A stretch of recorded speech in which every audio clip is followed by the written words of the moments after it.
Hello guys, welcome back to my channel. और आज हम करने वाले हैं कलेक्टिव रीडिंग।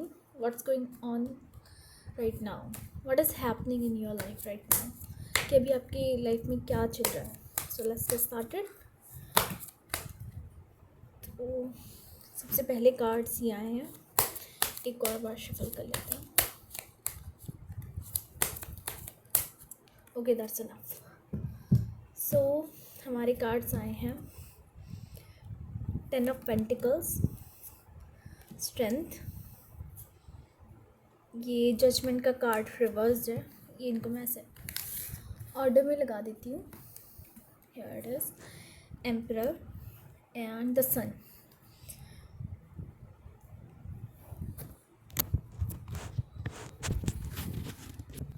तो गाइस, जैसे हम देख सकते हैं कि सबसे पहला कार्ड हमारा 10 ऑफ पेंटिकल्स आया है।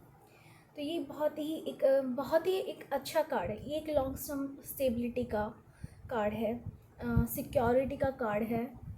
ये डिस्क्राइब कर रहा है कि आप हो सकता है कि बहुत से लोग अभी अपने लाइफ में बहुत लॉन्ग टर्म डिसीजन ले रहे हैं, किसी जॉब के रिगार्डिंग, किसी करियर के रिगार्डिंग, या ऐसा हो सकता है कुछ लोग रिलेशनशिप में भी कुछ सोच रहे हैं ऐसा जो कि वो चाहते हैं कुछ लोग कि अब मैं इस रिलेशनशिप को लॉन्ग टर्म सोच रहा हूँ, as a wife, as a husband, कि आगे बढ़ना चाहते हैं ऐसे लोग।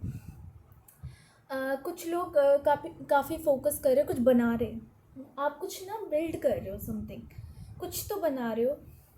अब आप उस एनर्जी में नहीं हो कि बस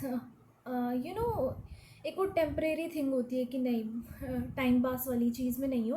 अब आप कुछ बिल्ड कर रहे हो। बहुत से लोग अभी इस एनर्जी में कि वो कुछ बिल्ड करना चाहते हैं लॉन्ग टर्म सिक्योरिटी के वे में।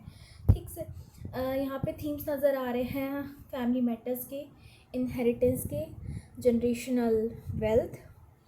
और ऐसा हो सकता है कि काफ़ी लोगों को कमिटमेंट की एनर्जी आ रही है कि काफ़ी लोग लाइक कुछ लोग कमिटमेंट में आ रहे हैं किसी गोल के लिए। आप कमिट कर सकते हो कि अब मैं ये करना चाहता हूँ, ये करना चाहती हूँ। या फिर ऐसे हो सकता है आप किसी रिलेशनशिप में हो और आप उसमें सीरियसली एक दूसरे के टुवार्ड्स कमिट होना चाहते हो कि नहीं, अब मैं इसे लॉन्ग टर्म सोच रही हूँ उस वे में। बहुत सारे लोग ऐसे हो सकता है instead of wanting something casual, अब आप एक रियल रिलेशनशिप चाहते हो अपने लिए, एक फाउंडेशन बना रहे हो आप अपने लिए।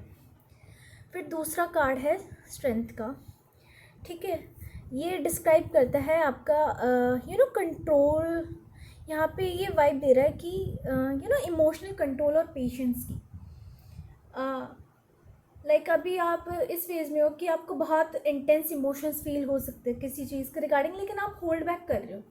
आप मान लो किसी बुरे टाइम से गुजर रहे हो, लेकिन आप अपने इमोशंस को कंट्रोल में रख रहे हो, इसलिए ये यहाँ पे स्ट्रेंथ का कार्ड आया है। आप इम्पल्सिव नहीं हो रहे किसी चीज़ के रिगार्डिंग, किसी सिचुएशन के रिगार्डिंग। यहाँ पे ये it's more about inner strength. ठीक है, यहाँ पे ये इनर, आपकी जो इनर स्टेबिलिटी है उसके बारे में बात कर रहा है। ठीक है, ईगो नहीं है यहाँ पे, आप अपने आप को कंट्रोल कर रहे हो कि नहीं, मैं उस नेगेटिव एनर्जी में नहीं जाना चाहता, ईगो फाइट्स और नहीं करना चाहती, इनफ हो गया। अब आप अपने इमोशंस को कंट्रोल कर रहे हो, ना कि इमोशंस आपको कंट्रोल कर रहे हैं। You are mastering your own emotions instead of suppressing them. Okay, अभी क्या हो रहा है इस सिचुएशन में, व्हाट इज़ हैपनिंग, या क्या होने वाला है आपकी लाइफ में, वो ये जजमेंट का कार्ड जो कि रिवर्स्ड आया। बहुत से ऐसे लोग हैं जिनको ट्रुथ नज़र आ रहा है, लेकिन वो रेजिस्ट कर रहे हो उस चीज़ को, या कोई चेंज उनकी लाइफ में आ रहा है, बट आप उस चीज़ को बिल्कुल ना रेजिस्ट कर रहे हो कि नहीं, वेकअप कॉल आ रही है, आपके पास अपॉर्चुनिटीज़ आ रही हैं, बिग डिसीजंस बनाने का मौका आ रहा है, लेकिन आप लोग ना उस एनर्जी में हो कि नहीं, आपको डर लग सकता है, आप सेल्फ सैबोटेज कर रहे हो, या कोई पास्ट के इशू सरफेस हो रहे हैं वापस। ठीक है, बहुत लोगों की यहाँ पे कोई कार्मिक साइकिल, कोई पुरानी चीज़ें कंप्लीट हो रही है, क्लोज हो रही है, कुछ कनेक्शंस ख़त्म हो रहे हैं, कुछ नए शुरू होंगे, बट मोस्टली चीज़ें ख़त्म हो रही है। पास की चीज़ों के रिगार्डिंग आपको क्लैरिटी और ज़्यादा आ रही है, बट आपको ट्रुथ रियलाइज़ हो रहा है बहुत से लोगों को, बट आप उस पर एक्ट नहीं कर रहे हो, अभी भी आप उस चक वाली एनर्जी में हो। और यहाँ पे आपसे यूनिवर्स गाइड कर रहा है कि instead of resisting the change, आपको उसे एक्सेप्ट करना चाहिए और उस चेंज के टुवार्ड्स काम करना चाहिए, ठीक है, उसके अलाइनमेंट में। इंस्टेड ऑफ उससे भागने के बजाय आप उसके टुवार्ड्स काम करो, भागो मत। और उसके बाद है, ये आपकी एनर्जी है, ये मोस्ट ऑफ द कलेक्टिव की एनर्जी है अभी, कि आप इस एम्पायर की तरह एक स्ट्रॉन्ग लीडरशिप एनर्जी में आ रहे हो। आप, बहुत से लोग अपनी लाइफ में कंट्रोल अपना खुद का चलाना चाहते हैं कि नहीं, इनफ हो गया, मैं दूसरों की और नहीं सुन सकता या सुन सकती, अब मैं अपने डिसीजन खुद लेना चाहती हूँ। आप कोई करियर हो जो किसी और के कहने पे कर रहे हो, कई बार पेरेंट्स का प्रेशर होता है, सोसाइटी का प्रेशर होता है, हम कुछ कर लेते हैं, कुछ रिलेशनशिप में रह जाते हैं जब कि आप ऑलरेडी आउटग्रो कर चुके हो उस चीज़ को इंटरनली।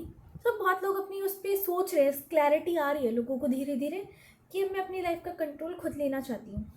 आप बाउंड्रीज सेट कर रहे हो, आप एक डिसिप्लिन और स्ट्रक्चर के वे में, एक यहाँ पे एक अर्थ है ना लॉन्ग टर्म स्टेबिलिटी का, वो इससे कनेक्ट करता है कि आप अपनी लाइफ खुद गाइड कर रहे हो, ठीक है। आप एक स्ट्रक्चर डिसिप्लिन फेज में आ रहे हो जहाँ पे आप कुछ फाउंडेशन कुछ बिल्ड कर रहे हो लॉन्ग टर्म, ठीक है। ये कुछ लोगों के लिए एडवाइस है, अगर आप अभी भी पैसिव हो किसी चीज़ के रिगार्डिंग, कोई एक्शन नहीं ले रहे जो आप लेना चाहते हो, तो आपके लिए ये गाइडेंस है कि आप एक्शन लो उस चीज़ के लिए, ठीक है। बैठे मत रहो, स्टक एनर्जी में मत रहो, कुछ करोगे तभी कुछ होगा। ये कार्ड आपसे कह रहा है कि अपनी स्टेबिलिटी खुद बनाओ, ठीक है।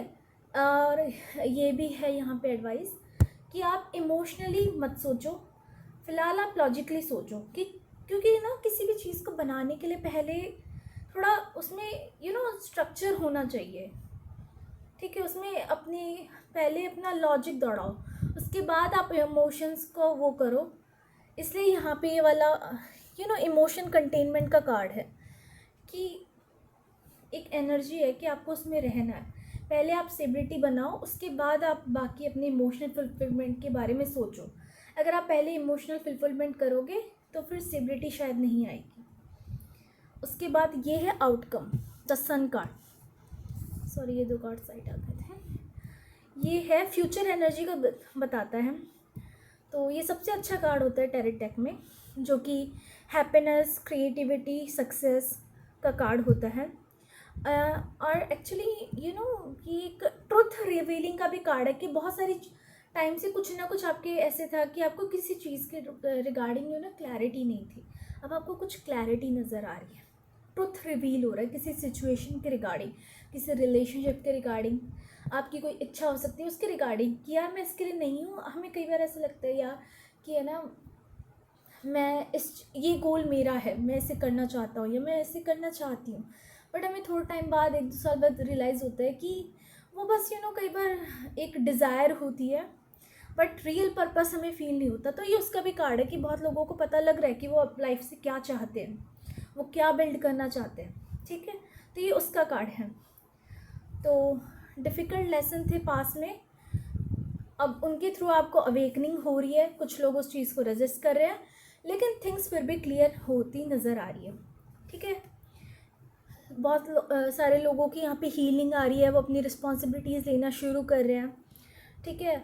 कुछ लोग एक्शन मोड में आ रहे हैं अपनी चीज़ें करने के लिए, ठीक है। अब कुछ भी हो सकता है, किसी के लिए रिलेशनशिप, किसी के लिए करियर, ठीक है। और एंड ऑफ द डे अगर आप कुछ करना चाहते हो, मान लो आप स्टक हो रहे हो कि क्या मुझे करना चाहिए कि या नहीं करना चाहिए, तो ये कार्ड बहुत अच्छा ही आउटकम बता रहा है यहाँ पे उस सिचुएशन। अगर आप ये सर्टेन डिसीजन लेते हो तो ऑफ कोर्स आपको ये हैप्पीनेस या जो भी क्लैरिटी और सक्सेस पक्का मिलेगी। या फिर आप अभी कहीं अप्लाई कर रहे हो इंटरव्यूज़ में, या जॉब एप्लीकेशंस ढूंढ रहे हो अपने लिए, तो बहुत सारे लोगों को यहाँ पे सक्सेस मिलती नज़र आ रही है, क्लैरिटी है और सच सामने आ रहा है बहुत सारी चीज़ों के रिगार्डिंग।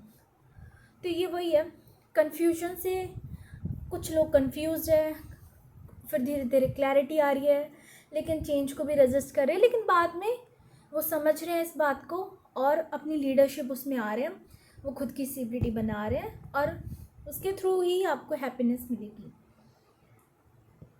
सो दैट्स ऑल, ये अभी के लिए इतना ही है। and thank you for watching this whole reading. Subscribe to my channel. uh, Thank you for watching this. Thank you.